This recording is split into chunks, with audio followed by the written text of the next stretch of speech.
Hi Naja Free Farm. Long time no cook along. I'm still here. I'm still alive. Anyways, I'm jumping on real quick today. I'm making one of my absolute favorite sauces.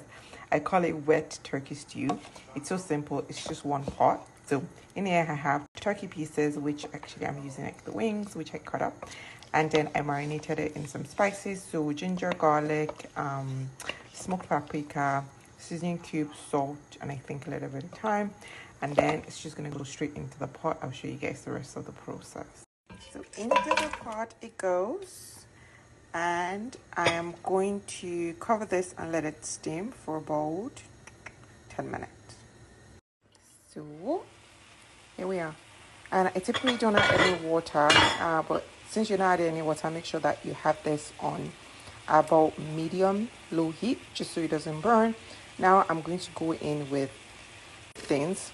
I usually use two textures of stew base, so I have one regular textured one and I'm going to show you guys, and then I have like a rough blend.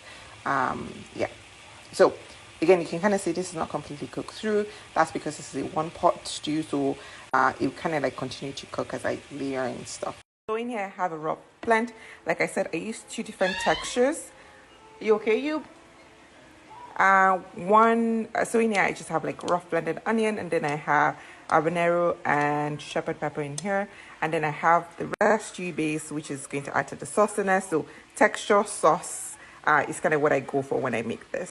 So here we are. I added in the base and then the textured sauce, and then I added in a little bit of salt and Maggi, and that's that. I'm going to mix this in, then I'm going to cover it and actually leave this to cook for about 15ish minutes. And yeah, just give it a good mix. Again, remember, you don't want this to be on super high heat. You want to use medium heat. And yeah, all mixed in. I'm going to cover it now and just leave it to simmer for a bit, and then I'll let you guys know what the next. Okay,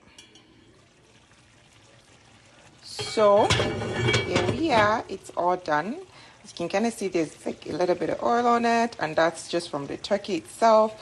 Usually at this point you can go in with some type of oil that's like super flavorful. So a good one would be like coconut oil or super good quality groundnut oil. I'll probably add in just like a tablespoon or so of oil just to increase the fat content a little. But that's it. It's done. It's super simple. It's straightforward. You're not washing lots and lots and lots of cookware. And yeah.